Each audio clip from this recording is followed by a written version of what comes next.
com o maior prazer que eu estou aqui para apresentar a professora Ceres. A Ceres, na mitologia romana, equivale a Deméter grega, que é a deusa da agricultura, das plantas que brotam, dos grãos, das sementes, do vir a ser da vida que alimenta as criaturas. Provedora da fertilidade da terra, Ceres é o próprio amor maternal. Conta o mito que quando a filha única da Ceres foi sequestrada, ela chamava Perséfone, foi levada por Hades para o seu reino no submundo, a tristeza da Ceres foi tão grande que fez com que a terra toda se tornasse estéril. A dor da mãe obrigou a filha a voltar ciclicamente ao mundo da superfície, restaurando a fertilidade, renovando anualmente as promessas da primavera quanto ao sustento do mundo. Em Ceres, o amor pessoal se expande e se traduz em abundância para todos. O nome Ceres vem de Quer, de raiz indo-europeia, que significa crescer, sendo também raiz das palavras criar e incrementar. Bom, correspondendo a seu nome mítico, a Ceres Alves de Araújo vem se dedicando há décadas ao estudo do desenvolvimento das crianças e ao seu atendimento clínico. Ela é psicóloga, pesquisadora, mestre em psicologia clínica pela Pontifícia Universidade Católica de São Paulo, doutora em distúrbios da comunicação humana pela Universidade Federal de São Paulo, além de acumular uma longa experiência no magistério, formando gerações de pessoas capazes de perceber e afirmar as sementes de vida no desenvolvimento específico de cada um.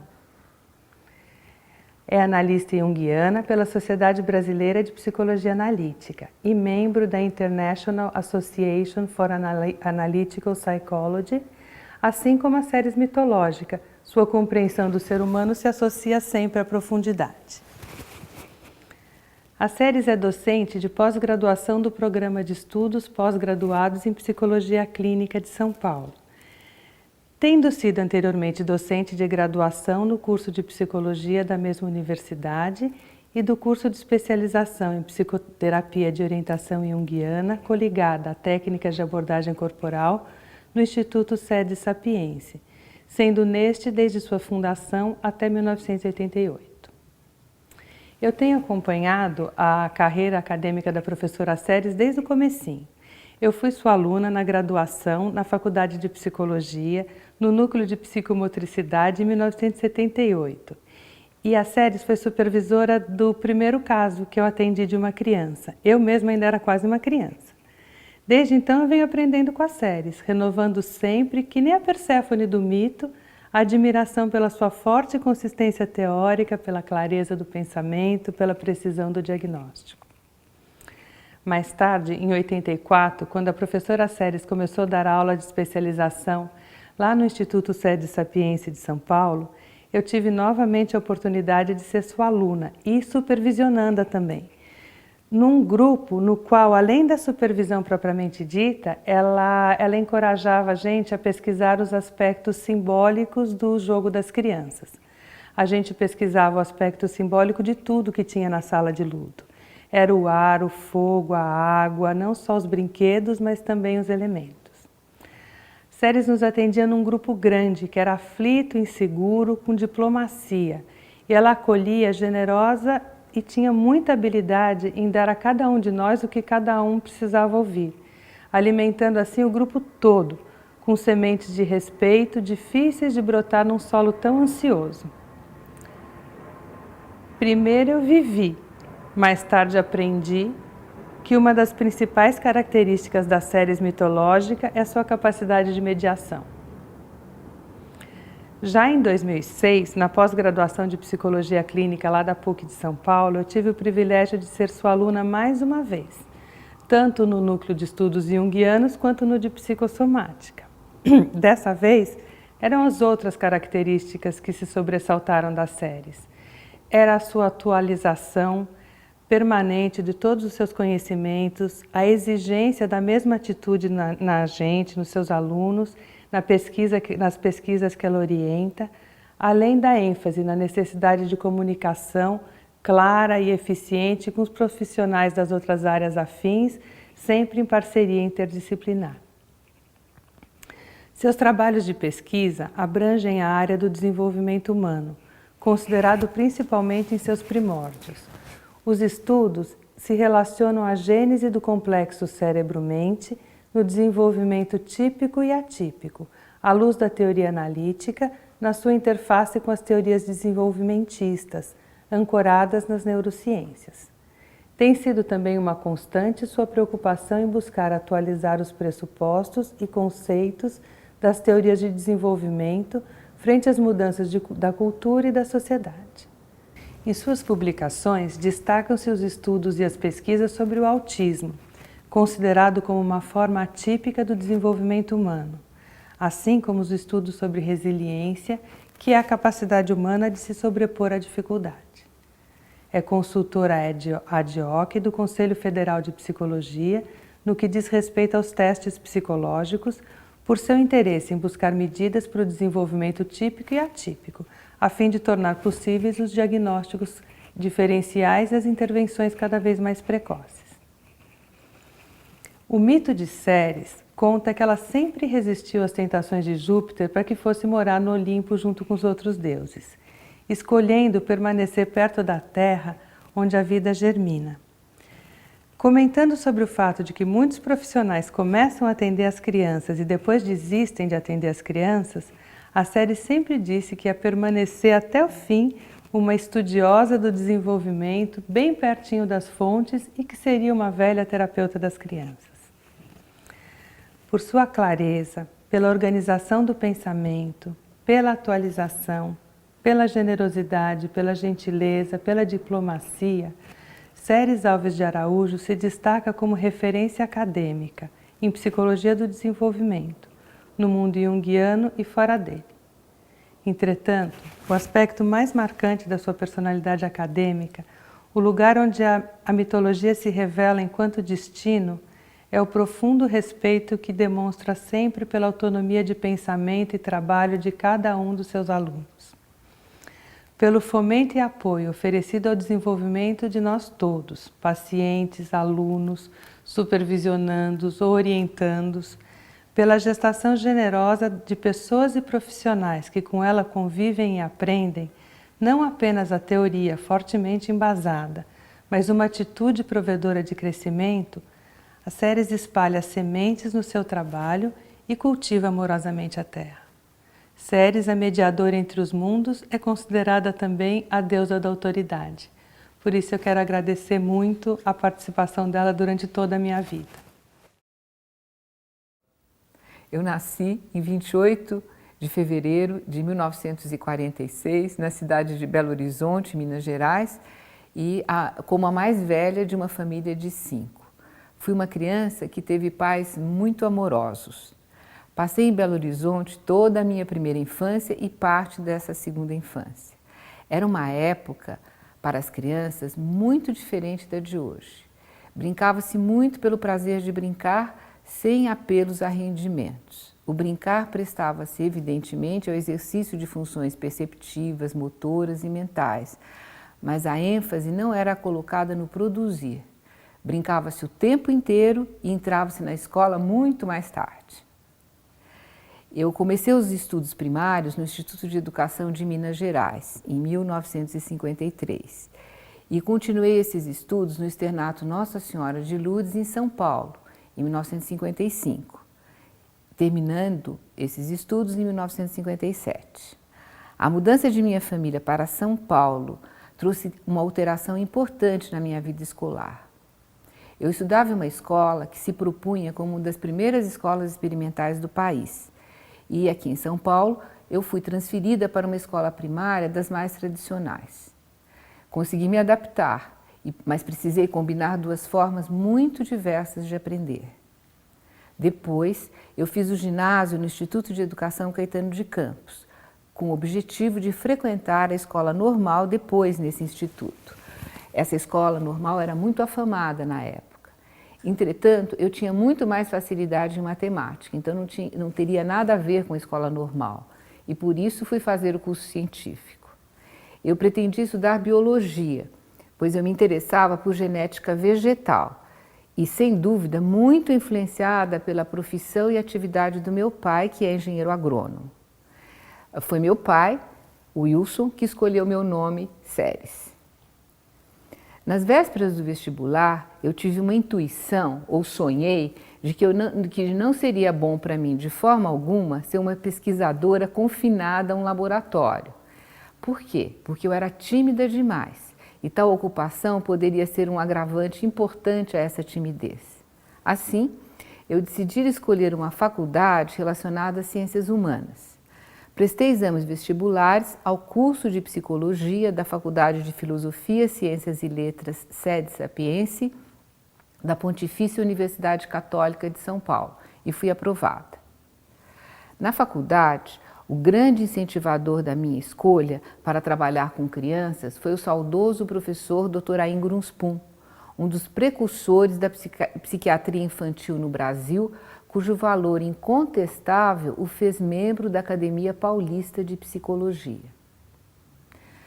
Depois, em 1969, após o 4º ano do curso de Psicologia, eu me graduei como bacharel e licenciada. Nesse ano, eu conheci o saudoso Dr. Peto Sándor, um médico húngaro e psicólogo que muito influenciou na minha vida. Eu passei a frequentar os grupos de estudo sobre a psicologia analítica dirigidas por ele e interessei-me muito a partir de então pela vida e pela obra de Jung. Na faculdade, via-se na época a teoria junguiana de modo muito rápido e talvez superficial. Por quê? Porque a ênfase era dada à psicanálise.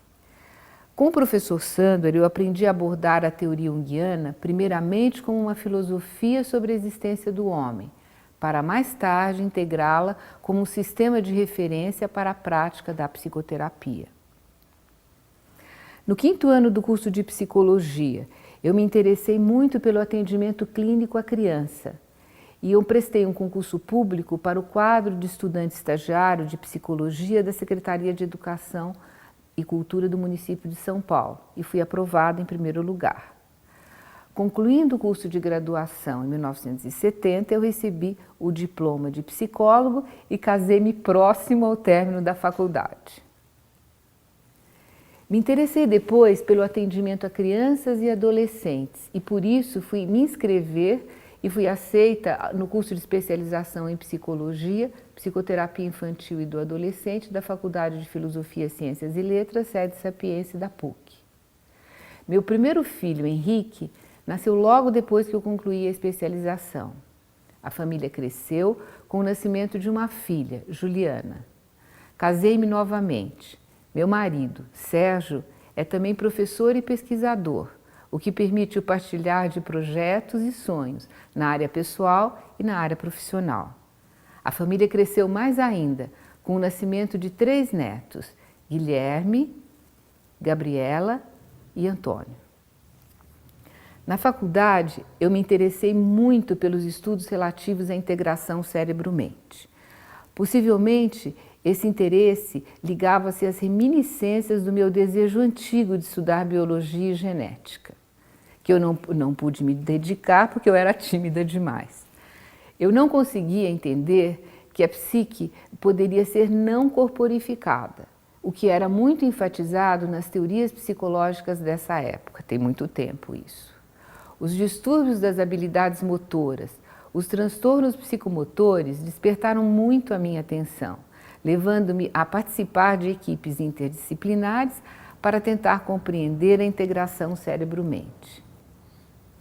Em 1971, passei a atender crianças e adolescentes com problemas psicomotores, que afetavam o aprendizado escolar, em consultório particular junto a Ana Luísa Camargo Garcia, que havia sido minha professora de psicomotricidade na Faculdade de Psicologia. Fui convidada, em 1972, a trabalhar como assistente voluntária junto ao programa de psicomotricidade do curso de Psicologia da Faculdade de Filosofia, Ciências e Letras, Sede Sapiense da PUC. Depois, nos anos de 1973 a 1975, fui também contratada como professora na categoria auxiliar de ensino, responsável pelo programa de psicomotricidade para o 4º e 5º anos do curso de Psicologia da PUC. Com o advento da integração dos dois cursos de psicologia da PUC de São Paulo em 1975, eu fui contratada como professora na categoria auxiliar de ensino, pertencente ao departamento de psicodinâmica. Eu era responsável pelo programa teórico do Núcleo 8, Psicomotricidade, e também era supervisora do atendimento clínico deste novo curso de psicologia da PUC. No mesmo ano de 75, fui convidada pela Madre Cristina para integrar o grupo de professores que fundavam o Instituto de Especialização em Psicologia Sede Sapiense, onde passei a dar aulas no curso de especialização em psicomotricidade até 1986 e a partir de 1987 esse curso foi mudado para curso de especialização em psicoterapia de orientação junguiana coligada a técnicas de abordagem corporal. Essa mudança de nome do curso refletia a integração de áreas do conhecimento e de práticas psicológicas que vinham sendo objeto de estudo há muito tempo dos grupos de estudo que eu participava. Meu interesse pelos distúrbios psicomotores das crianças conduziu-me dos estudos das questões relativas à integração cérebro-mente aos estudos da psiconeurologia, da psiconeuroendocrinologia e aos estudos da psicossomática. Assim, paralelamente às atividades como professora, passei a frequentar cursos, grupos de estudo, seminários, simpósios, cujos temas eram relacionados a esses campos de interesse. Fui convidada também para ministrar aulas, dar palestras a estudantes e profissionais de psicologia, pedagogia, medicina e fonoaudiologia. E aí, o contato e o convívio com profissionais dessas áreas me deu muita chance de trocas profissionais. Alargou minha percepção sobre a complexidade do ser humano e me fez ver realmente a necessidade e o valor da multidisciplinaridade no exercício da clínica em psicologia.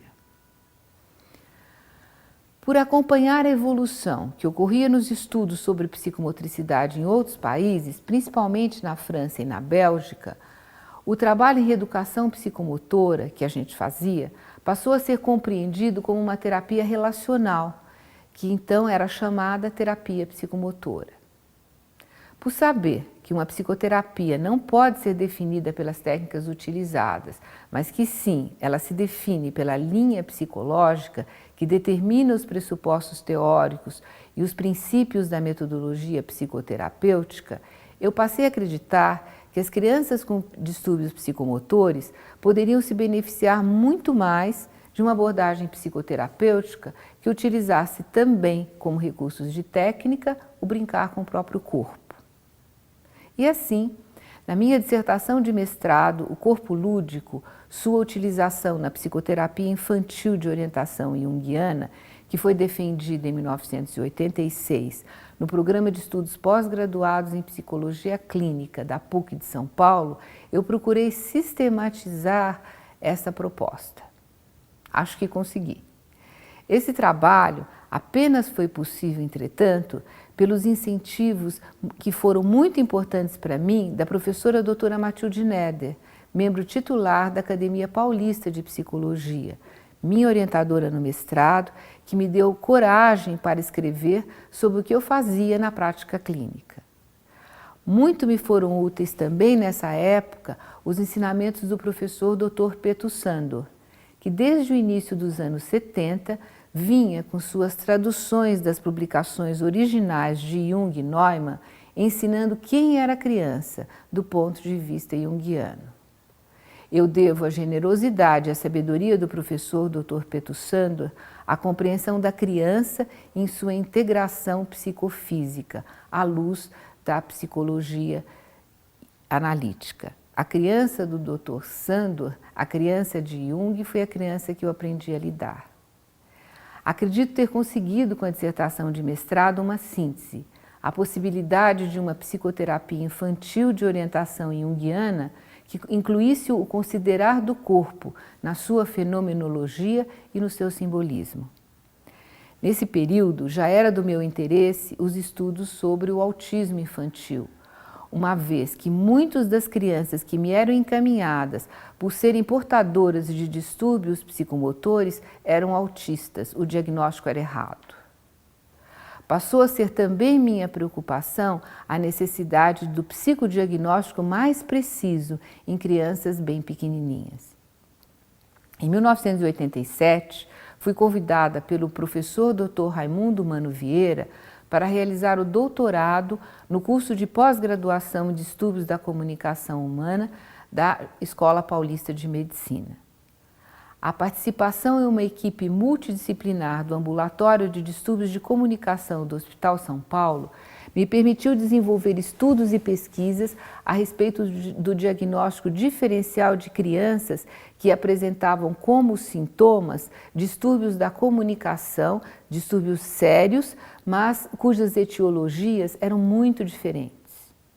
Eu obtive o título de doutora em distúrbios da comunicação humana em junho de 1992, ao defender a tese chamada Psicose e Neurose em Crianças, estudo quantitativo do desenvolvimento motor e psicológico. Em julho de 1988, durante o doutorado ainda, em função das pesquisas que estavam em andamento, fui convidada pelo Conselho Britânico para integrar um grupo de pesquisadores brasileiros que viajaria a Londres para conhecer as pesquisas mais recentes sobre o autismo infantil.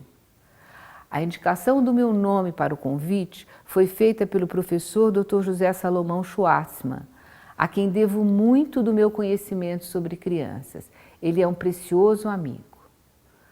Nessa mesma época, fui convidada pelo psiquiatra Dr. Raymond Rosenberg para participar do GEPAP. O GEPAP é o Grupo de Estudos sobre Autismo e Outras Psicoses Infantis. Era um grupo multidisciplinar, composto por profissionais interessados em pesquisar e estudar essas patologias e interessados também na divulgação das descobertas mais recentes que poderiam ser úteis para as associações de pais e profissionais que atendem diretamente pessoas acometidas do transtorno global do desenvolvimento. Foi uma época muito boa, foi uma época de muita troca de informação, nos encontros do grupo em São Paulo e nos cursos programados em outras capitais do país.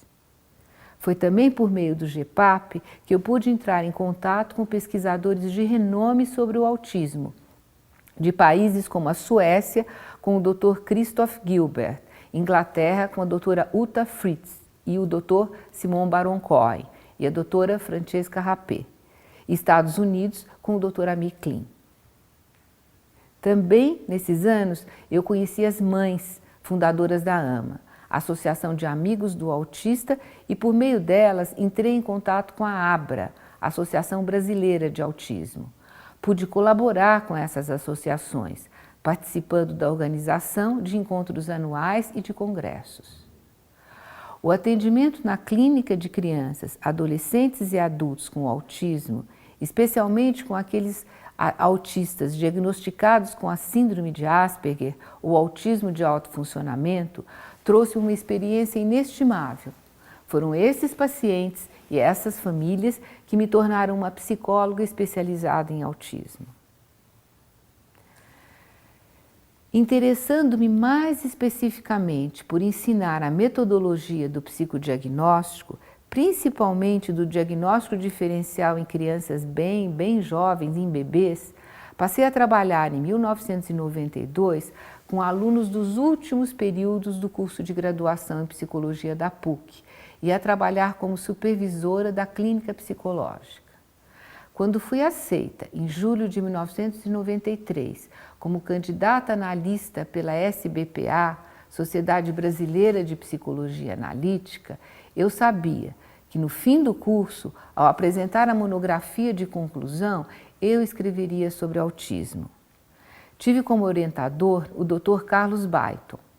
Muito me auxiliaram também para escrever essa monografia a doutora Iraci Galiás e a doutora Maria Zélia Alvarenga.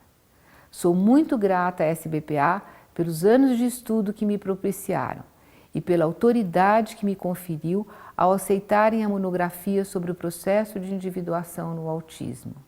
Esse trabalho constituiu para mim o espaço e autorização para propor uma hipótese junguiana sobre a psicodinâmica no autismo.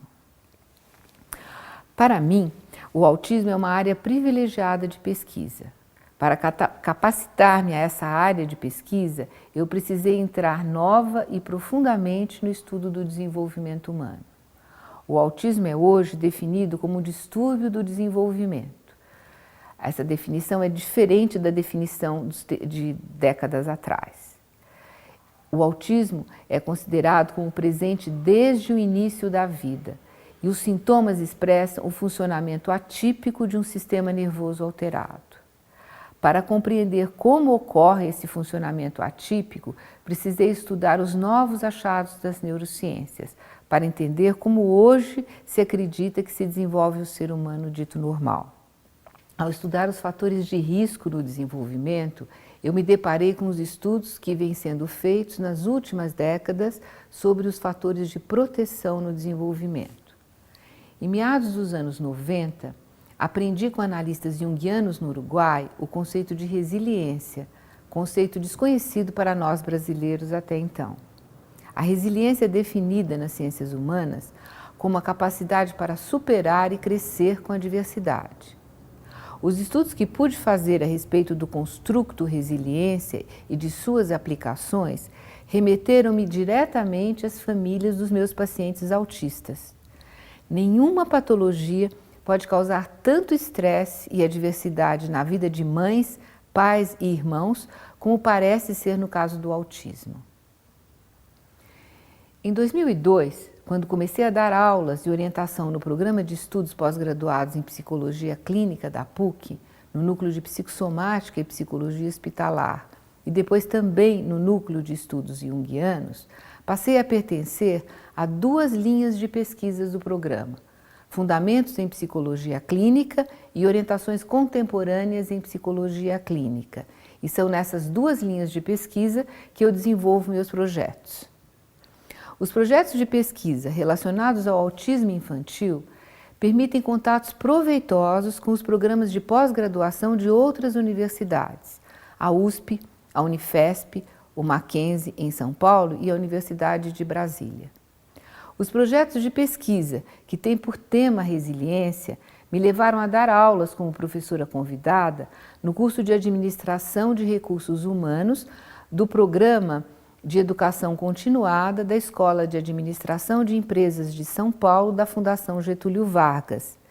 Esse curso é dirigido a executivos de recursos humanos e aborda questões como motivação, resiliência, estresse, trabalho em equipe, liderança, entre outros temas. São os temas das neurociências, entretanto, das novas pesquisas sobre observação de bebês, das teorias sobre a gênese das representações mentais, dos estudos sobre fatores de risco, fatores de proteção e fatores de resiliência que tenho preparado para meus alunos da pós-graduação. Desde 2005, também venho escrevendo uma coluna mensal Família, do site Via Estelar da UOL, que visa orientação aos pais frente aos desafios que na nossa época esses pais têm na educação de seus filhos. É a forma que eu encontro de atingir e auxiliar um maior número de famílias. E assim, em 2004, eu tive a grata surpresa de ser indicada para disputar uma cadeira da Academia Paulista de Psicologia. Essa indicação foi feita pela professora doutora Yolanda Forghieri e pela professora doutora Matilde Neder. Na academia, o aspecto que me fascina e que me fascina muito na psicologia é o legado que cada geração de psicólogos pode deixar para a outra. E ciente de que a ciência é uma atividade colaborativa entre várias gerações, sei que a academia cumpre os papéis de guardiã do que foi produzido e de propulsora do que está sendo elaborado na psicologia. A psicologia é, sem dúvida, uma obra em permanente crescimento, mas sempre apoiada no conhecimento que cada geração vai agregando a ela. Nesse sentido, eu me sinto muito honrada de ter como patrono da cadeira número 39 que ocupo o professor Dr. Antônio Miguel Leão Bruno, que tanto contribuiu para o desenvolvimento da psicologia. O Dr. Leão Bruno formou-se em medicina na primeira turma da Faculdade de Medicina e Cirurgia de São Paulo e tornou-se bacharel em Ciências Jurídicas e Sociais pela Faculdade de Direito do Largo São Francisco.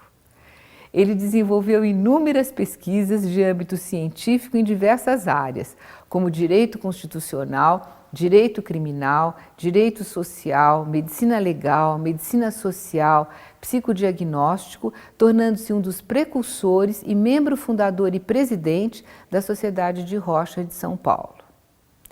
A cadeira que ocupa, a cadeira 39, foi ocupada até recentemente pelo professor Dr. Augustinho Minicucci. Ele era licenciado em Letras Neolatinas e em Pedagogia e foi doutor em Educação e livre docente em Psicologia. Seus livros e testes de psicologia somam mais de 50, salientando-se por sua profundidade e originalidade, as obras Dinâmica de Grupo, Teorias e Sistemas e Técnicas de Trabalho em Grupo. Finalizando, eu gostaria muito de transmitir aos que se iniciam nessa difícil tarefa de tentar compreender a mente humana, aos estudantes, a necessidade da constante atualização. As teorias da psicologia não podem de forma alguma ser encaradas como dogmas. Nossas teorias, postuladas há mais de um século, não são imutáveis e nem eternas. Nós vivemos num mundo nomeado pós-moderno ou hipermoderno por alguns, em uma sociedade que possui um sistema de valores, princípios, normas e regras muito diferentes de décadas atrás. O homem da nossa era é um indivíduo que possui um perfil diferente consigo próprio, com o outro, com o mundo e com o tempo. Quem é esse homem hoje? É preciso que se adote uma postura de valorização da pesquisa científica, pois são os achados da ciência que irão permitir a segurança na atuação prática na psicologia.